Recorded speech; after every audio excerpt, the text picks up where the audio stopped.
कृष्ण गोखले यांचा कार्यकाळ होता 1866 ते 1915. मग यांचा जन्म 9 मे 1966 झाला कोथळूक रत्नागिरी जिल्ह्यामध्ये. मृत्यू झाला 19 फेब्रुवारी 1915ला.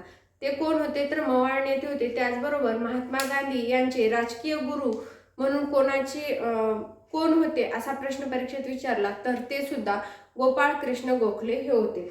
त्याचबरोबर ते एल्फिस्टन महाविद्यालयात मुंबईला BA केले. म्हणजे काय, ते एल्फिस्टन कॉलेजचे विद्यार्थी होते. त्यांनी BA केलेलं होतं एल्फिस्टन कॉलेजमधून.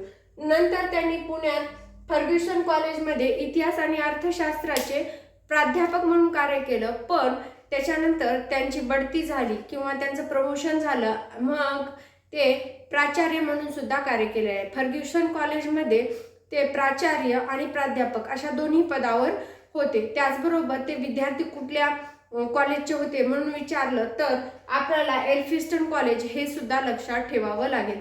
त्यानंतर सगळ्यात महत्त्वाची बाब ज्यावर आयोग आपल्याला वारंवार प्रश्न विचारतो ते म्हणजे त्यांनी भूषविलेलं पद.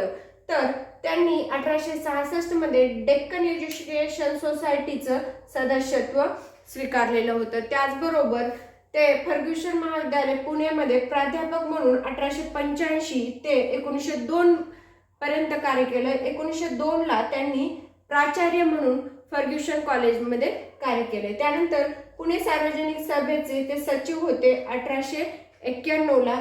त्यानंतर इम्पेरियल म्हणजेच काय तर केंद्रीय विधान परिषदेचे सदस्य सुद्धा 1902 ते 1915 पर्यंत ते होते. आणि भारत सेवक समाजाची स्थापना त्यांनी 12 जून 1905ला केलेली आहे. आणि रॉयल पब्लिक सर्व्हिसेस कमिशन सदस्य म्हणून ते 1912ला झालेले आहे. यानंतर आपण याबद्दल जे काही त्यांनी इम्पेरियल विधान परिषदेवर कार्य केले त्याबद्दल अधिक माहिती मिळूया.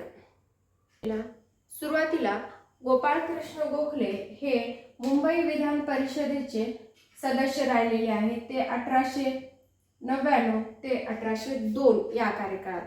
नंतर मग यांचं कार्य मुंबईच्या विधान परिषदेवर खूप चांगलं होतं म्हणून त्यांना इम्पेरियल लेजिस्लेटिव्ह काउन्सिल म्हणजेच काय तर केंद्रीय विधान परिषदेवर त्यांना सदस्य म्हणून निवडून आले. आणि आपल्याला 1891चा कायदा ज्याने आपल्याला अर्थसंकल्पावर चर्चा करण्याचा म्हणजे आपल्याला म्हणजे भारतीयांना अर्थसंकल्पावर चर्चा करण्याचा त्याचबरोबर विविध मुद्दे मांडण्याचा 1991च्या कायद्याने अधिकार दिला होता. मग याचाच उपयोग करून 1911 मध्ये गोपाळ कृष्ण गोखले यांनी लेजिस्लेटिव्ह काउन्सिलमध्ये प्राथमिक शिक्षणाचं विधेयक मांडलं.